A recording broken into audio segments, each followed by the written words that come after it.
Hello friends, welcome back to my channel engineering Tadka Hindi tutorials. आज का जो ये वीडियो मैं आपके लिए लाई हूँ, ये एक कैप्सूल है on the knowledge about stability. क्या मतलब है इसका? यानी कि हम शॉर्ट में लेकिन अच्छे तरीके से समझ लेंगे कि ये जो कंट्रोल सिस्टम में बार बार एक वर्ड स्टेबिलिटी इसकी बात की जाती है, ये आखिर में है क्या? क्या होता है स्टेबिलिटी और क्या होता है अनस्टेबिलिटी? और कंट्रोल सिस्टम का स्टेबल होना और अनस्टेबल होना, इन दोनों का मतलब क्या है असल में? और साथ ही एक और वर्ड हम सुनते हैं मार्जिनली स्टेबल, तो इसका भी मतलब क्या है? इन तीनों टर्म्स को हम एक शॉर्ट वीडियो में कवर करने वाले हैं बहुत ही अच्छे तरीके से कि असल में ये तीनों होती क्या हैं, क्यों हम इनको बार बार यूज़ लेते हैं कंट्रोल सिस्टम में। तो बिना टाइम वेस्ट करते हुए स्टार्ट करते हैं। मैंने आपके लिए ये सारे नोट्स भी बनाए स्टेबिलिटी के ऊपर, तो आप इन्हें नोट करना चाहो तो आप कर सकते हो, या फिर मैं आपको इसकी PDF भी अवेलेबल करवा दूंगी, डिस्क्रिप्शन बॉक्स में लिंक दे दूंगी एक, उससे आप इसका PDF डाउनलोड कर सकेंगे। ठीक है, तो स्टार्ट करते हैं। सबसे पहले है stability is very important to analyse and design the system. The system can be classified as a stable और अनस्टेबल सिस्टम। स्टेबिलिटी, जैसा कि मैंने बताया कि हम बार बार यूज़ लेते हैं कंट्रोल सिस्टम में, स्टेबिलिटी, अनस्टेबिलिटी, मार्जिनल स्टेबिलिटी, तो ये बहुत ही इम्पॉर्टेंट चीज़ होती है किसी भी सिस्टम को डिज़ाइन करने के लिए या एनालाइज करने के लिए।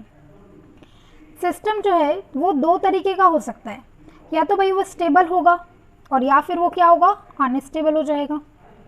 अब ये कब सिस्टम स्टेबल होगा यानी कि स्टेबल कहलाएगा और कब सिस्टम अनस्टेबल कहलाएगा, ये हम थोड़ा सा डिटेल में देखते हैं। सबसे पहली चीज़ है स्टेबल सिस्टम। तो एक सिस्टम, इसमें दो चीज़ें होती है, एक इनपुट होता है और एक आउटपुट होता है। इनपुट क्या होता है जो हम सिस्टम में अप्लाई करते हैं, और आउटपुट क्या होता है सिस्टम का, जो हमें इनपुट को अप्लाई करने पर जो रिज़ल्ट आता है, रिज़ल्ट देता है सिस्टम, उसको हम आउटपुट कहते हैं। ठीक है, if the output of the system approaches to finite value और bounded value, it is called a stable system. क्या मतलब हुआ इसका कि जब भी अगर हमने कोई इनपुट को अप्लाई किया है किसी सिस्टम में, तो वो ऑफकोर्स कुछ ना कुछ आउटपुट तो देगा ही। अगर कोई इनपुट जो कि एक फाइनाइट इनपुट है, बाउंडेड इनपुट है, ठीक है, फाइनाइट वैल्यू है उस इनपुट की, वो अप्लाई करने पर सिस्टम में जो आउटपुट आता है वो भी एक लिमिट में होगा, फाइनाइट होगा, बहुत ज़्यादा उसका एम्पलीट्यूड नहीं होगा सिग्नल का, मतलब फाइनाइट वैल्यू होगी, एक बाउंडेड वैल्यू होगी, तो वो सिस्टम हम कहेंगे कि वो सिस्टम स्टेबल सिस्टम है। एग्जाम्पल हम कंसिडर करते हैं, कंसिडर अ सिस्टम 1। मान लो कि हमारे पास एक सिस्टम 1 है। अगर हम बाउंडेड इनपुट RT नाम का एक बाउंडेड इनपुट इसको अप्लाई करते हैं इसमें सिस्टम 1 में, और हमारे पास जो आउटपुट आता है वो CT हम लिख रहे हैं। ठीक है, तो अगर ये आउटपुट भी बाउंडेड यानी कि फाइनाइट आएगा, फाइनाइट वैल्यू का होगा, फाइनाइट एम्पलीट्यूड का होगा, तो वो सिस्टम क्या कहलाता है, स्टेबल कहलाता है। ठीक है, अगर और अदर वर्ड्स में मैं बात करूं तो यहाँ पर मैंने एक ये डायग्राम बना रखा है, ग्राफ बना रखा है सिग्नल का। ठीक है, जिसमें ये क्या है, एम्पलीट्यूड। एम्पलीट्यूड क्या होता है, जो हाईएस्ट पॉइंट होता है किसी भी वेव की। ठीक है, तो क्या होता है इसमें, ये CT आउटपुट हो गया, ये हमारा टाइम हो गया। तो टाइम के साथ कोई आउटपुट सिग्नल अगर घटता जाए उसका एम्पलीट्यूड, जैसे कि यहाँ पर ये घट रहा है, तो वो टाइम के साथ उसका एम्पलीट्यूड घटता जाए, यानी कि वो लिमिट में आता जाए, अनबाउंडेड नहीं रहे, फाइनाइट वैल्यू रहे उसकी, धीरे धीरे वो कम हो रहा है, लिमिटलेस नहीं हो रहा, तो ऐसा आउटपुट ऑब्टेन होने वाला सिस्टम, इसे हम स्टेबल सिस्टम कहते हैं। ठीक है, कोई भी हम इनपुट अगर अप्लाई करते हैं तो हमारा जो सिस्टम है वो ऑसिलेशंस प्रोड्यूस करता है। ठीक है, अब ऑसिलेशंस का मतलब मैं क्या कह रही हूँ, कंपन यानी कि वाइब्रेशंस। ठीक है, तो उसमें ऑसिलेशन आते हैं। जब भी कोई इनपुट अप्लाई किया जाता है तो सिस्टम का जो आउटपुट आता है वो ऑसिलेट होता है, ठीक है, वाइब्रेट होता है।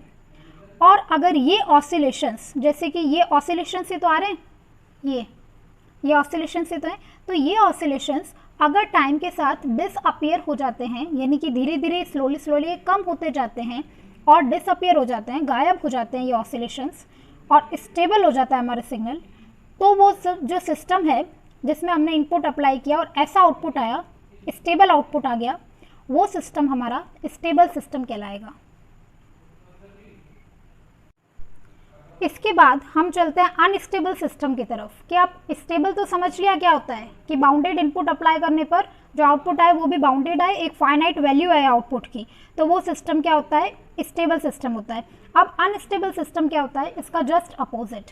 अगर आउटपुट किसी भी सिस्टम का वो अप्रोच कर जाए, यानी कि पहुंच जाए इनफाइनाइट वैल्यू पर, मतलब अनंत की वैल्यू पर, मतलब इतना ज़्यादा वो आउटपुट बढ़ जाए किसी इनपुट को अप्लाई करने पर, किसी बाउंडेड इनपुट को हमने अप्लाई किया लेकिन सिस्टम को जो आउटपुट मिल रहा है हमें वो बहुत ज़्यादा है, यानी कि इनफाइनाइट वैल्यू तक वो बढ़ता चला जा रहा है, तो बढ़ते जाने के वजह से वो सिस्टम जो होता है वो क्या कहलाता है, अनस्टेबल सिस्टम कहलाता है। हम कंसिडर करते हैं ये सिस्टम 2 जिसका आउटपुट इनडेफिनाइटली इंक्रीज होता जा रहा है बाउंडेड इनपुट RT को अप्लाई करने पर, ठीक है, अनबाउंडेड आउटपुट हमें ऑब्टेन हो रहा है। जैसे कि मैंने यहाँ पर ये शो किया है इसमें ग्राफ में, हमने CT आउटपुट मिल रहा है, हमने RT इनपुट अप्लाई किया और टाइम के साथ हमारे जो आउटपुट सिग्नल का एम्पलीट्यूड है, यानी कि पीक पॉइंट है साइकिल का, वो क्या हो रही है, धीरे धीरे बढ़ती चली जा रही है, ठीक है, और वो इनफाइनाइटली इंक्रीज हो जाएगी, जिसके कारण सिस्टम अनस्टेबल हो जाता है। तो ऐसे सिस्टम को जिसमें ऑसिलेशन सेटअप हो जाता है इनपुट को अप्लाई करने के कारण ऑसिलेशंस आ गए आउटपुट में, और वो ऑसिलेशंस टाइम के साथ इंक्रीज होते ही चले जा रहे हैं, तो ऐसे सिस्टम को हम अनस्टेबल सिस्टम कहेंगे। फिर इसके बाद एक वर्ड आता है मार्जिनली स्टेबल सिस्टम। अब ये मार्जिनली स्टेबल का क्या मतलब है, ना तो ये स्टेबल है ना ये अनस्टेबल है, तो मतलब क्या हुआ मार्जिनली स्टेबल सिस्टम का, तो मैं बताती हूँ मार्जिनली स्टेबल सिस्टम का मतलब क्या होता है। कि अगर कोई इनपुट मान लो अपन ने अप्लाई किया, ठीक है, कोई इनपुट अप्लाई करने पर ऑब्वियसली कोई ऑसिलेशन सेटअप होंगे आउटपुट में, कुछ ना कुछ वाइब्रेशंस, कुछ ना कुछ वेव्स, कुछ ना कुछ ऑसिलेशंस बनेंगे। अगर वो ऑसिलेशंस बन रहे भी हैं और वो कंटिन्यू भी हो रहे हैं टाइम के साथ, लेकिन उनका जो एम्पलीट्यूड है वो क्या होगी, उसकी वैल्यू कांस्टेंट होगी, ठीक है। तो ऐसी कंडीशन में वो जो सिस्टम है जो ऐसा आउटपुट दे रहा है वो सिस्टम मार्जिनली स्टेबल सिस्टम कहलाता है या लिमिटेडली स्टेबल सिस्टम कहलाता है, क्योंकि उसका आउटपुट लिमिटेड है, ठीक है। तो इसमें क्या हो गया, इनपुट अप्लाई करने पर ये अनस्टेबल सिस्टम की तरह ऑसिलेशंस सेटअप भी हो रहे हैं, ठीक है, ये ऑसिलेशन सेटअप भी हो रहे हैं, लेकिन वो ऑसिलेशन अनस्टेबल की तरह इतने ज़्यादा बढ़ नहीं रहे टाइम के साथ, ठीक है, वो कांस्टेंट है, वो कोई दिक्कत क्रिएट नहीं कर रहे सिस्टम में, ठीक है, वो कांस्टेंट एम्पलीट्यूड के साथ चले जा रहे हैं। तो ऐसी कंडीशन में वो सिस्टम क्या कहलाता है, मार्जिनली स्टेबल सिस्टम कहलाता है। अब आज के इस शॉर्ट वीडियो में हमने कंक्लूजन क्या फाइंड आउट किया, हमें यहाँ पर 3 कंक्लूजन्स मिले। कौन कौन से 3 कंक्लूजन, पहला conclusion, in both cases unstable और स्टेबल सिस्टम दोनों के ही केसेस में क्या होता है, जो इनपुट होगा सिस्टम का वो बाउंडेड होगा, यानी कि वो लिमिट में अप्लाई किया है हमने, ठीक है। दूसरी बात आती है, क्वेश्चन अराइज होता है कि अगर अनबाउंडेड कर दें तो उसका क्या असर होगा स्टेबिलिटी पर और आउटपुट पर। तो अगर हम, ये दूसरा पॉइंट के बारे में बता रही हूँ, कि अगर हम अनबाउंडेड इनपुट अप्लाई करते हैं किसी भी कंट्रोल सिस्टम में, तो हमें जो आउटपुट मिलेगा वो भी ऑब्वियसली अनबाउंडेड आउटपुट ही ऑब्टेन होगा, ठीक है। और ऐसे केस में जब हमने अनबाउंडेड इनपुट को अप्लाई किया था और अनबाउंडेड आउटपुट हमारे पास आया है, तो ऐसे केस में हम स्टेबिलिटी के बारे में कुछ भी कंक्लूजन नहीं दे सकते, मतलब कुछ भी नहीं कह सकते कि वो सिस्टम स्टेबल होगा, अनस्टेबल होगा या मार्जिनली स्टेबल होगा। हम कुछ भी ऐसी स्थिति में स्टेबिलिटी के बारे में, सिस्टम की स्टेबिलिटी के बारे में नहीं प्रेडिक्ट कर सकते हैं, क्योंकि हमने इनपुट ही अनबाउंडेड लगाया है।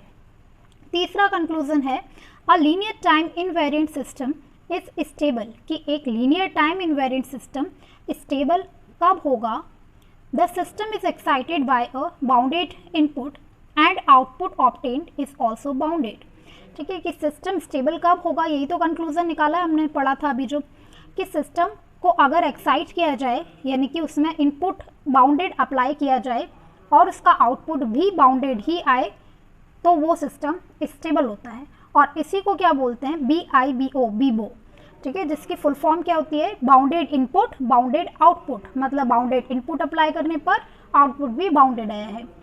दूसरा चीज़ हमने क्या देखी, दूसरी चीज़, इन एब्सेंस ऑफ इनपुट, अगर हम कोई इनपुट नहीं अप्लाई करते हैं किसी सिस्टम में, तो जो आउटपुट होगा वो हमारा हमेशा क्या होता है, ज़ीरो ही होगा। No input no output. जैसे एग्ज़ाम होता है तो अगर हम पढ़ाई नहीं करेंगे तो पास कैसे होंगे अच्छे नंबर से, कोई आउटपुट नहीं आएगा, फेल हो जाएंगे।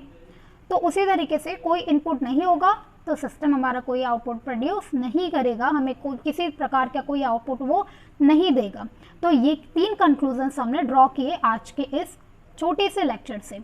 साथ ही ये तो थी थ्योरेटिकल बात।